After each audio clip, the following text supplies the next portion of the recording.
C'est bon, on a fini là? Oui. Ah bah non. Ah non, on n'a pas fini. Non. Là, on va accueillir notre deuxième Invité. Bon, pareil. Tonnerre d'applaudissements, s'il vous plaît, pour Nina. Bellal. Nina. Merci, Nina. Non, viens ici, ouais, le micro. La CM du Palais, du Festival et de l'OT de Cannes qui gère je ne sais plus combien de réseaux sociaux. Beaucoup trop. Alors quand on cherche des infos, parce que nous avant on cherche des infos croustillantes forcément sur De L'Homme. Quand on cherche des infos croustillantes sur Nina, c'est assez compliqué. C'est une CM qu'on voit vachement peu sur les réseaux sociaux. C'est bizarre ça. CM. Alors bon, on a quand même trouvé quelques photos un peu pas mal de soirées cannoises prises la nuit tard. Qu'on ne va pas montrer. Non. Bon, on les a. Ah, je suis curieuse quand même. Ah bah tu vas je vais te dire, ça vaut le coup. Servi, c'est ça? Ah non, c'est vraiment. On ne va pas montrer tout de suite. Okay. Mais en fait, quand on parle de Nina aux gens qu'elle connaît, avec qu'elle bosse, ils vous disent tous, oula, Nina, grosse bosseuse, énorme bosseuse. Et nous, quand on a préparé un petit peu ça, tu vois, Nina, quand on a vu des choses comme ça là derrière, on s'est demandé si à gérer autant de réseaux sur autant de structures différentes pour autant d'événements et tout ça, on a eu un peu peur. Au niveau de ma santé mentale? C'est ça. On a demandé si ça tournait schizophrénie ou pas des fois. Non, un petit peu. On va bien, merci. Ouais, ça va, c'est sûr. On est bien. Combien de posts par jour, tu l'as dit tout à l'heure, je sais pas. Ah, c'est Régis qui l'a dit, c'est lui qui c'est compte Régis. généralement. Non, je sais pas, mais on 15. anime tous les réseaux, forcément. Je suis pas toute seule pour tous là. Les réseaux événementiels, il y a d'autres personnes. Et en Chine, j'ai pas encore appris le chinois, donc là, on délègue aussi à une agence. Ok, donc pas de schizophrénie, on peut y aller cool du coup. On est détendu. Attention quand même. Donc même Vous exercice. avez été très méchant avec le précédent, j'espère que vous Tu rigoles ou quoi? C'est d'une facilité déconcertante. Alors la première question, c'est toujours la même dans les interviews vérité. La stratégie, social media, en 60 secondes. Alors ma stratégie, elle est bâtie sur plusieurs piliers. Le premier, c'est l'accueil d'influenceurs digitaux et également de producteurs de contenu. Il peut s'agir aussi d'influenceurs, de micro-influenceurs pour des expériences vraiment très spécifiques sur des sujets qu'on veut mettre en avant. On a aussi structuré l'animation digitale de la destination en créant un club d'ambassadeurs TikTok qu'on a pu évoquer lors d'un précédent atelier. Juste avant. Et également un club des community managers de la destination, des community managers spécialisés dans le tourisme. Et donc voilà, on capitalise beaucoup sur le collectif. Ensuite, pour tout ce qui est palais des festivals et événementiel, notamment parce que le calendrier cannois est quand même ponctué de pas mal d'événements, on mise beaucoup sur les lives et sur les coulisses. Voilà, c'est les aspects qu'on met en avant. Ensuite, là, pour l'avenir, et ce qui va nous occuper là pendant les prochains mois, on a défini la stratégie de marque de la destination Cannes. On a posé un positionnement qui est Cannes, là où les talents s'expriment. Et on va du coup devoir s'atteler à transposer ce positionnement sur notre social media, avec une communication qui met en avant justement ces talents, beaucoup de portraits et une communication plus empathique. Ok, nickel. Donc recours au collectif pour pallier finalement un petit peu aussi la charge peut-être et la... Voilà. Bah, disons que c'est une aide précieuse. Une aide précieuse parce qu'on ne peut pas être partout. C'est vrai que le social media, comme on se disait récemment, on a des réseaux qui arrivent, nouveaux, mais ça nous dispense pas d'oublier les anciens, à part Google+. Mais du coup, les charges de travail s'accumulent et on est obligé d'avoir recours à d'autres... L'expertise est de plus en plus fine et ça va de plus en plus loin. Recours à d'autres moyens. Tu confirmes pour Google+, aussi alors? Ouais. Ah ouais. Ça te déçoit, j'ai l'impression. Je suis perturbé à fond là. Alors. C'est bien. Alors, ton ambassadeur. Ton ambassadeur le plus bankable. Bon, alors là, c'est un peu la question facile pour Cannes, j'ai envie de dire. J'ai pas eu trop de mal à répondre. T'as eu du mal à en trouver un, en fait? Voilà, j'ai eu du mal à en trouver un. En fait, comme je le disais, on accueille beaucoup d'événements, du Festival de Cannes à Cannes Series, Energy Music Awards. On a vraiment des influenceurs digitaux qui viennent régulièrement sur la destination. Ils sont soit invités par des marques partenaires, soit par les organisateurs eux-mêmes. Donc on a de la chance de pouvoir les accueillir et d'avoir du coup des retombées très intéressantes qu'on ne pourrait pas avoir nous en termes de budget si on devait inviter ces personnalités. Comment tu les travailles sur les réseaux? Alors justement, eux, notre stratégie, c'est ce que je te dirai plus tard, si tu le veux bien, c'est qu'on travaille autrement sur les influenceurs. Eux, ils viennent naturellement. On a des personnalités du 7e art, des sportifs, du monde de la musique également. Et ils viennent à Cannes plusieurs fois par an, naturellement, sans que ce soit nous, hôtés, ou nous, Palais des Festivals, qui les invitons. Ce sont plutôt nos clients et les événements qui se passent. Donc c'est pour ça que notre stratégie à nous, d'influence, elle consiste plutôt à recevoir des influenceurs qui vont montrer d'autres facettes de la destination. Cannes est une destination qui a une notoriété incroyable et on est très connu, mais on est parfois justement mal connu. Et c'est sur ça que l'on travaille. C'est les illustrations qu'on Voilà. voit là, en ce moment. Donc j'ai mis quelques influenceurs qu'on a accueillis, quelques partenariats. Donc il y a Wardels, Bruno Maltor, Adeline de On met les voiles, Isabelle Fabre ou Nos Curieux Voyageurs, Max aussi, Max 06. Et donc du coup ils ont vraiment des contenus beaucoup plus authentiques, hors des sentiers battus et de ce qu'on a l'habitude de voir. Beaucoup plus nature, et c'est ça que nous, c'est ce sur quoi on va miser et on va mettre du budget justement pour compléter l'image de Cannes. C'est des un peu budgets trop qui sont connotés. en progression globalement, ça? En progression globalement. Comme tous les budgets qu'on attache aux réseaux sociaux, forcément prennent une plus grosse part maintenant dans les budgets de communication. D'accord. Parce que les réseaux sociaux se multiplient aussi, c'est un coefficient multiplicateur aussi. Tout à fait. Moi, je ne me multiplie pas encore, mais bon, on espère y venir prochainement. C'est un bonne voie. Alors, le poste dont tu es la plus fière? Alors je vous avoue, quand vous m'avez posé cette question, j'ai commencé à regarder un peu mes stats aussi, et puis voir les publications qui avaient Tu as cherché bien des marché. chiffres en fait? Voilà, j'ai cherché des chiffres, des engagements. J'ai pas trouvé de publication à 3 millions de vues. Du coup, j'ai pensé que c'était plus intéressant de vous parler de cette publication qui me rend fière. Alors c'est pas une fierté individuelle, c'est vraiment une fierté collective. On a créé là, à la sortie du dernier confinement, on a réussi à mobiliser beaucoup d'acteurs de la destination, de professionnels du tourisme, des hôteliers, des restaurateurs, des plagistes, des agences DMC, des traiteurs, vraiment beaucoup de partenaires avec lesquels on travaille toute l'année pour créer une vidéo ensemble sur le son d'Elton John, I'm Still Standing.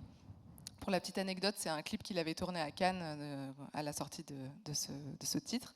Et du coup, le message, c'était Cannes est toujours debout et Cannes est toujours prête à accueillir le monde. Et on s'est vraiment mis ensemble pour pouvoir faire cette vidéo. Alors. On regarde un bah, petit magnifique, montage, alors, un petit magnifique. montage de cette Avec vidéo. plaisir. On a le son. Ah, dommage chanson. Oui. Les gars, le son. C'est mieux. On aurait pu chanter aussi. On en a fait un montage, hein, parce que c'était un petit peu lent aussi.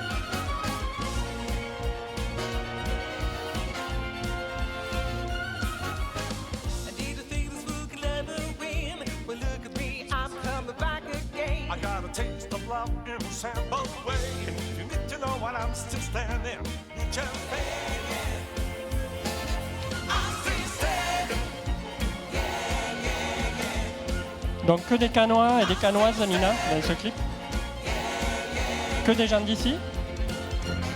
Nina, que des gens Pardon, d'ici. oui, j'ai été hypnotisée. À T'étais chaque fois que je la vois, hypnotisée. ça Ça te fait quelque ouais, chose? ça me fait c'est ça ça me donne des émotions parce que vraiment c'était un beau projet collectif et beaucoup d'acteurs ont été mobilisés, des écoles de danse, voilà, et on a tous été ensemble pour le mener. Donc voilà, c'est un projet qui nous rend tous très fiers au Palais. Ouais, c'est chouette. Ça va? Ah oui, Bah là, oui, oh, il ça m'en va faut bien. plus quand même, il m'en faut plus. Tu vas nous faire chialer toute la salle, Nina, tu le sais quand même. C'est très émouvant. Ah oui, Moi, je suis hyper ému. ouais, je vois. Voilà, c'est tout. Alors arrête, parce que après c'est moi qui vais pleurer sinon. Alors ton plus gros flop. On a le truc de t'étais le plus fier, ouais, la plus fière, ok. Ouais, j'ai Là, pu bien- la Plus gros grosse, flop. Alors là, tu nous as pas fait passer d'illustration Non, sur non, le plus j'ai gros un peu flop. T'as eu, occulté ouais, l'histoire, ouais. t'as eu honte ou quoi? J'ai voulu ne pas y répondre, puis en fait, bon, on avait l'embarras du choix hein, dans les flops, on en a toujours. Mais j'ai voulu souligner un parce que ça nous a vraiment servi pour la suite. Donc voilà, je l'ai tourné d'un côté positif. C'est comme dire qu'on est perfectionniste dans un CV, voilà, c'est toujours pour. Donc en fait, c'était sur un accueil d'influenceurs. On a beaucoup de demandes spontanées d'influenceurs, surtout l'été, qui viennent à Cannes pour leurs raisons personnelles et qui nous sollicitent pour enrichir l'expérience et pour pouvoir mettre en avant la destination. Donc bien dit. voilà. Et pour profiter un petit peu, mais bon. Et donc du coup, c'est vrai que c'était une influenceuse qui avait une très belle communauté, beaucoup d'engagement, et on y a été un peu vite en fait. On a été séduits, on lui a proposé des activités très intéressantes, des expériences. Et puis, en fait, notre erreur, elle a été qu'on n'a pas mis de cahier des charges précis, on n'a pas été très précis sur ce qu'on attendait d'elle, et au niveau des nombres de postes, au niveau de... Voilà, Ouais, vraiment. t'as pas cadré le On truc. n'a pas été et- concret, on n'a pas été concret, on n'a pas cadré, on n'a pas... Voilà, on a fait trop confiance, un peu naïvement, et puis du coup, on s'est retrouvé avec 3 pauvres stories sur une plage, avec un compte identifié qui n'était pas le bon, enfin bref, vraiment un flop total. Eh ben, elle a passé un bon séjour. Oui, elle a passé un très bon séjour, grand bien lui en face, mais en tout cas, maintenant, voilà, ça nous a permis Note de... pour plus tard. Oui, note pour plus tard, ça nous a permis de vraiment nous professionnaliser. On cadre beaucoup mieux les choses avec les influenceurs et on se pose vraiment les bonnes questions en amont, même sur les sollicitations spontanées quand il y a des comptes avec beaucoup d'abonnés, on n'y va pas forcément. On s'interroge déjà sur est-ce que cet influenceur correspond à notre positionnement et ensuite qu'est-ce qu'on attend de cette collaboration et on est très clair sur nos attentes Ouais, dès le départ. dès le départ. Bon, on va oublier ok. le flop. Ta publication la plus dingue. Alors, ma publication la plus dingue, je crois que c'est le 15 juillet, je ne sais plus. 15 juillet, voilà, j'ai failli prendre ma retraite le 16, du coup c'est un peu la consécration du métier de community Ah oui, manager. retweeté par Sharon Stone. Voilà, Ouais. retweeté par Sharon Stone elle-même, donc Ouais, là c'est l'avantage. j'en attendais pas mieux. Grande classe quand même, en tout cas nous on était très contents. Ouais, ça s'applaudit, ouais. Bon, facile en même temps. Hein. Il n'y a que des CM pour applaudir un retweet. hein, Ouais, tu sais. ouais. Tu montres un retweet à quelqu'un. Ouais, puis bon, voilà, c'est des photos S'en d'elle, fout elle se complètement, retweet, quoi. rien de fou, mais bon, c'est C'est vrai, Sharon, c'est vrai, quoi. c'est vrai It's que Sharon. j'y pense maintenant, effectivement. Ah Ouais, bah, pardon. tu montres un retweet à n'importe qui, il sait même pas ce que c'est en général. Donc Ouais. là, T'as tu retweeté- montres un retweet, ça a fait applaudir Oui, mais la salle. ouais, c'est mais beau quand même. Sharon Stone peut-être qui a fait applaudir. Ouais. Enfin, je pense pas. Ah, c'est peut-être ça. Ta petite astuce qu'arrache. Alors, Voilà. la petite astuce, bon, c'est un peu plus, entre guillemets, un peu plus qu'une petite astuce, que c'est vraiment quelque chose qui structure notre stratégie. On a créé en 2019 un club des community managers de la destination. Donc, ce sont des community managers du tourisme. Il peut s'agir d'hôteliers, de restaurateurs, de gros groupes de restauration, le port de Cannes, la mairie de Cannes, etc. On se réunit très régulièrement et ça nous permet de mettre en place des projets très concrets ensemble. C'est vrai que lorsqu'on veut pousser un message, une actualité, on est 1,4 million, je crois, d'abonnés quand on cumule tous nos comptes. Et c'est vrai qu'on a du coup une force de frappe très intéressante, surtout qu'on a des communautés très complémentaires. Il y a des établissements de luxe, il y a des établissements portuaires, enfin vraiment des communautés très larges et variées. Et quand tu dis que c'est une astuce, c'est quelque chose que tu préconiserais à des collègues à toi, à d'autres CM Ah, ailleurs complètement. Vraiment, je pense que d'avoir un petit groupe de CM, et on a tenu nous vraiment à ce que ce soit des community managers et pas des gens qui faisaient autre chose, parce que c'est vrai que du coup on Donc, voulait... c'est des gens qui applaudissent quand tu dis retweet. par Voilà, exemple. c'est ça, c'est Vous ce comprenez. même genre de personnes. Pas un directeur d'hôtel qui gère, par exemple, des. Voilà. Non, parce Voilà, que- ouais, par Ok, exemple. ça, C'est ça va vraiment venir après. ni des agences, ni des publics comme ça. Et donc, ça nous a permis plusieurs choses. Déjà, de monter en compétences ensemble, parce que je pense que si on se professionnalise tous ensemble, on arrive à de meilleurs résultats sur la destination. Et on leur a proposé des formations, notamment pendant les confinements, Oui. sur différents sujets. Ça fait de l'écho, justement, quand tu publies. Voilà, quand relais, je publie, etc., si là je et dis, donc, bon, bah voilà, écoutez, là on lance notre Tu nouvelle t'appuies sur ton marque, réseau. on a besoin de vous, ou là on lance la vidéo I'm Still Standing, on a besoin de vous, on active les cross-posts sur toutes les pages qu'ils animent et on sait qu'on peut compter sur eux. Et ouais, Donc ça, c'est vraiment une astuce intéressante. ouais, c'est plus qu'une petite astuce, effectivement. Voilà. Et en plus, ça nous a permis de développer aussi des projets concrets avec eux, c'est-à-dire qu'il y a certains accueils d'influenceurs qu'on fait en commun avec eux, où chacun peut proposer une activité, de l'hébergement. Ou également, on a développé avec eux le parcours Instagram de la destination, c'est-à-dire le top des lieux les plus instagrammables. C'est vraiment un travail collectif auquel on a tous participé et qui a vu le jour. Voilà. Ok. Vous comprenez maintenant pourquoi quand on demande autour, on dit Nina, c'est une grosse bosseuse. Hein. Tu vois le truc? Bon, tes 3 outils. Moi, je suis Nina. pas avec mes Playmobil le week-end. Un chapeau quand même. Bravo. Ne dis pas ça. Pas encore, c'est ça? On a les boîtes, Ah. n'oublie pas. Tes 3 outils incontournables de CM. Alors, incontournable, nous à Cannes, on est très Twitter. Donc, il y a Buffer que j'utilise pour la programmation sur Twitter, sur nos 2 comptes Twitter, Palais des Festivals et Cannes France. Créateur Studio, c'est pour. Creator Studio, c'est pas que je l'aime, hein, mais bon, très utile malgré tout, parce que moi je programme, voilà, du coup, obligé de programmer. Et il est quand même bien fait, malgré qu'il change toutes les 5 minutes et qu'il faut se réadapter à chaque fois, mais voilà. Et il y a également WhatsApp. Et pourquoi WhatsApp? Ça m'a surpris, le WhatsApp dans tes outils de SEM. C'est pour communiquer avec ton voilà, réseau de avec CM. notre réseau, notamment de community manager. C'est un WhatsApp crée beaucoup plus l'émulation qu'une boucle de mail entre professionnels. On peut tous voir les réponses des autres, etc. On a créé également, on en parlait dans un atelier précédent, un réseau d'ambassadeurs TikTok qui produit du contenu pour notre compte TikTok. Et du coup, ce réseau d'ambassadeurs utilise WhatsApp. Il y a des gens de tous âges et c'est vraiment l'outil qui simple, est efficace, plus en adapté. fait. Voilà. C'est Dès juste qu'on a ça. une rencontre, on partage tous nos photos dessus. Tout le monde voit les réponses de tout le monde. On peut s'interpeller avec l'arrobase. C'est D'accord. vraiment un outil indispensable pour nous. Ok. Alors, ce tu as qui t'énerve. des questions un petit peu récurrentes dans l'interview vérité des SEM. Ce qui t'énerve le plus. Ce qui m'énerve, bon, c'est vrai que c'était pas mal, hein, l'idée des petites notifications sur les stories, là, Ça bravo. t'énerve Ah aussi, ouais, hein ouais, quand je l'ai vu, j'ai dit punaise, j'aurais dû mettre ça. C'est vrai que c'est hyper relou. Mais sinon, ce qui m'énerve le plus dans le SEM, c'est Facebook. On en parlait dans l'atelier d'avant, là. On l'appelle dans l'équipe le réseau des rageux, en fait. Je trouve que, je sais pas, les gens ont vraiment une sale vie sur Facebook. Rien ne leur convient. Même un coucher de soleil peut faire polémique. Compliqué. On organise un événement, on poste une photo, il n'y a pas trop de monde. On va nous dire que c'était nul et qu'il n'y avait personne. Et puis s'il y a trop de monde, on va nous dire qu'on va tous attraper le Covid. Enfin, voilà, c'est un peu compliqué de faire l'unanimité. Bon, en même temps, c'est le job. Hein, J'ai bien aimé certains. Ouais, des commentaires magnifiques. Et encore, hein, j'ai T'as édulcoré. slide, Ah t'as oui, oulala. Édulcoré. Il faudrait que tu nous fasses passer la version non édulcorée, ce serait Sans sympa. problème, vous allez C'est ça bien rigoler. Ouais. Si tu me la fais passer, je ne diffuserai pas les photos. Allez. Ouais, c'est un bon deal. Hein. Bon deal. Bon, Ton petit chouchou. pour finir. Alors mon petit chouchou, comme je le disais tout à l'heure sur Cannes, on est très Twitter. Le tissu économique local est très actif sur ce réseau, donc déjà on aime beaucoup ce réseau. Il faut y être aussi pour tout le côté événementiel, parce que pour le Palais des Festivals, tous nos grands clients et tous les organisateurs d'événements ont une présence accrue sur Twitter. Donc au niveau du MICE, c'est vraiment un outil intéressant pour nous. Et j'aime aussi, à titre personnel, l'esprit de Twitter, l'humour de Twitter, les mèmes. Voilà, je trouve qu'il y a un esprit qu'on ne trouve pas forcément ailleurs.